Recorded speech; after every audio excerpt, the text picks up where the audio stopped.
And one last reminder, gold and silver are going to have periodic sell-offs until the Fed engages in its final printing round. That is coming, and only at that time will gold and silver just go up day after day after day until the dollar is dead. Fundamental story, central banks will continue to diversify away from the US dollar and other fiat currencies. This rally is unlike any other. So yeah, it's not a bubble, people. It's the slow, how can I say, controlled demolition of the fiat currency system. That's what it is. And that's why it looks like it's a bubble for gold and silver, but it isn't. Rafi Farber has been consistently emphasizing that the gold and silver markets are undergoing a historic transformation driven by the breakdown of paper market credibility.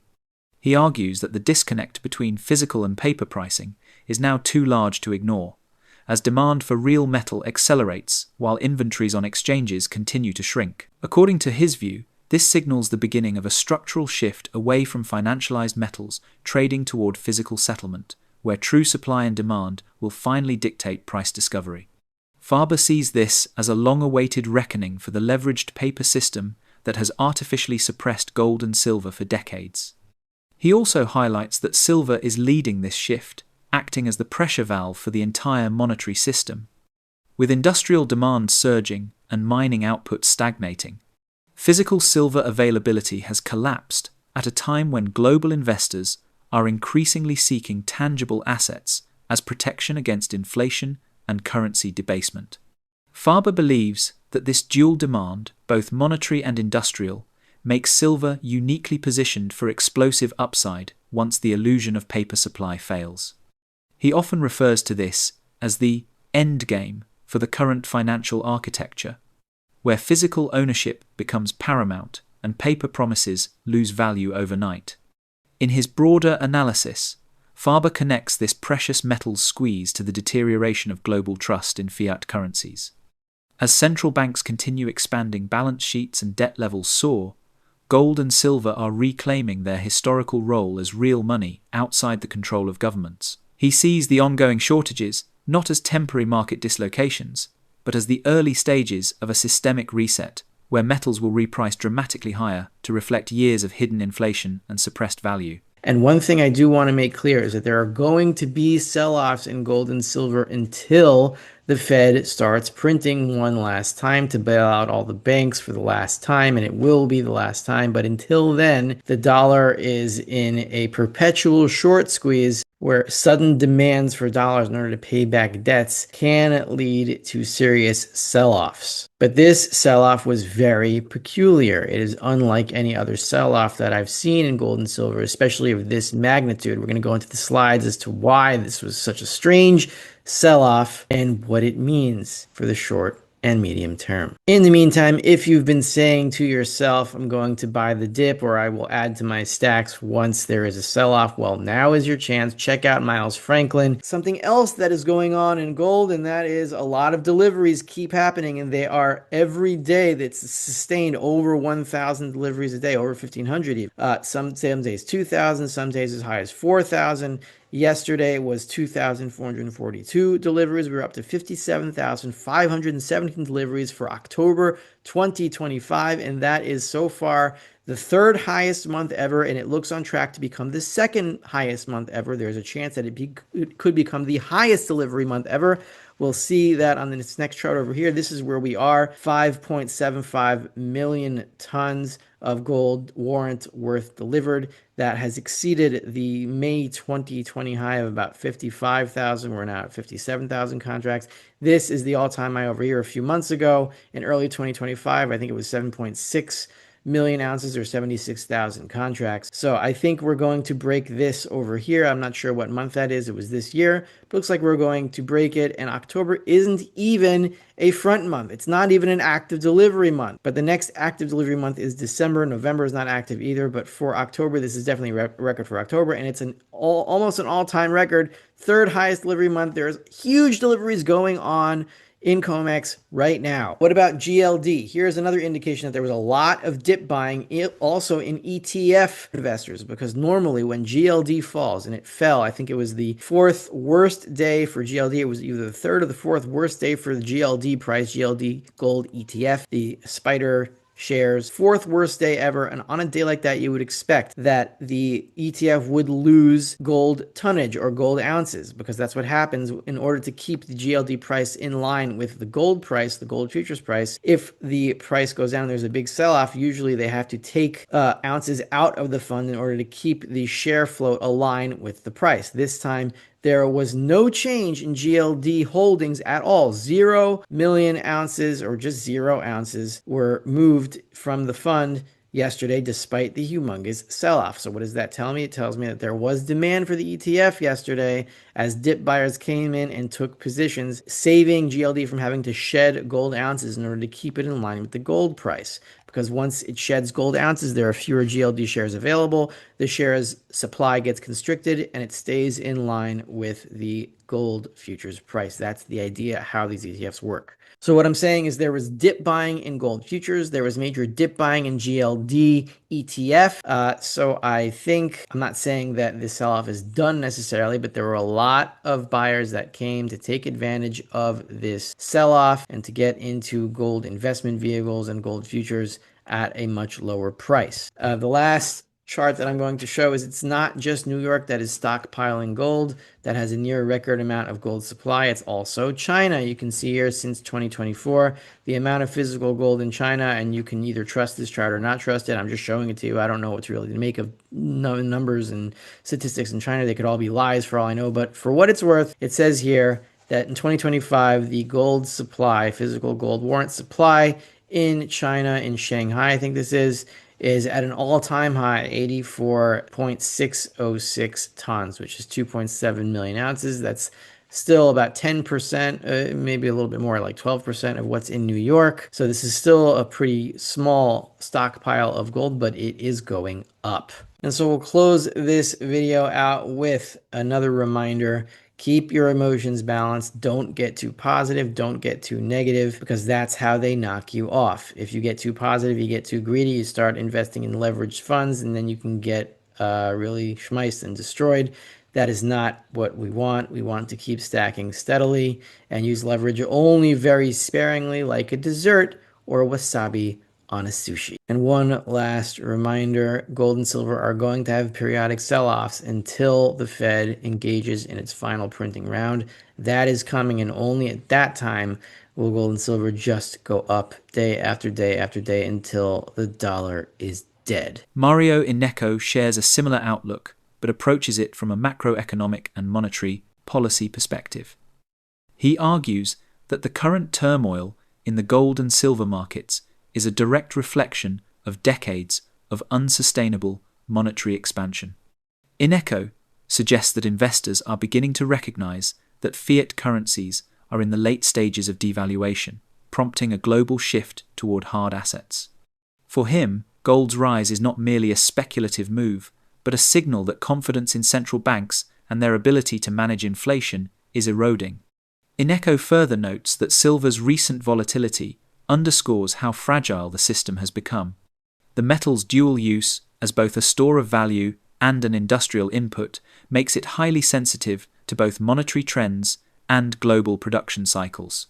He warns that once market participants fully grasp how little physical silver is available relative to outstanding paper claims, the repricing could be swift and uncontrollable. Both gold and silver, in his view, are at the forefront of a coming monetary reset, one that will redefine wealth, trade, and the structure of global finance. Trading gold and silver, I mean, your insurance against this currency debasement, which is holding the physical stuff, right? And in the UK, I recommend coins of the realm, gold and silver, because there's no capital gains tax. But yeah, there's been a lot of scaremongering how gold is useless and everything, and I'm not going to name names. I'm going to ignore all the hate and stuff and just focus on the truth about gold. There's a note saying that, and I forgot the person's name, but gold is the currency of kings, silver is the currency of gentlemen, and fiat money, or what we have today, is the currency of slaves. So that's what it's all about. I'm not saying gold is an investment, even though it's acting in terms of returns as an investment.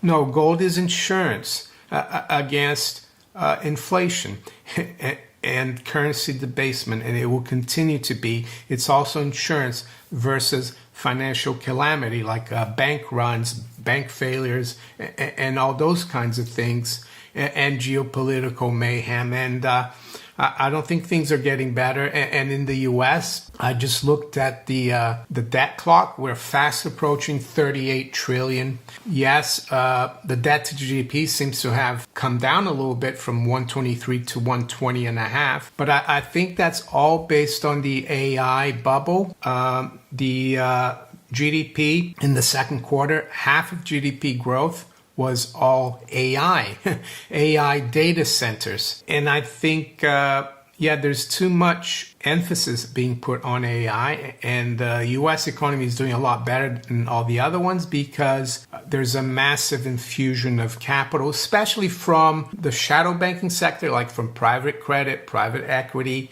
and we know that there's trouble there. I have spoken about it recently. So I'm not saying the stock market is going to collapse, that the AI bubble is going to burst, but that's something to keep in mind. So I don't think the U.S. economy is as healthy as we're told. I think inflation in the U.S. is pretty bad too. It's a little lower than in the UK, but not that much better.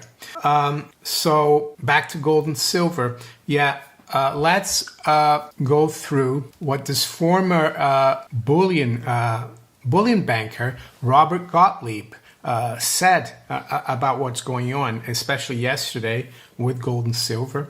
And he's got a very long track record since the early 80s in the precious metals. And he worked for Citibank, he worked for HSBC, Bear Stearns, and JP Morgan. He's retired now. So I think he's probably saying things he wouldn't say maybe if he was still working at JP Morgan, even though I can't really vouch for what he thinks.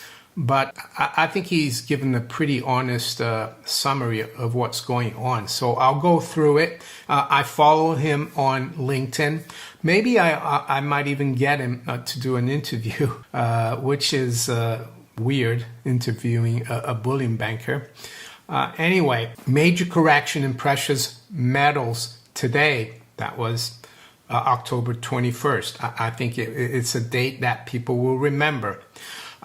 Gold and silver saw a sharp sell-off today, with gold down 5%, silver down 7%. I know I've said it before, but it bears repeating. Nothing moves straight up. The higher prices climb, the larger and more violent the pullbacks tend to be. What possibly triggered the sell-off now? Number one, optimism on U.S.-China trade talks.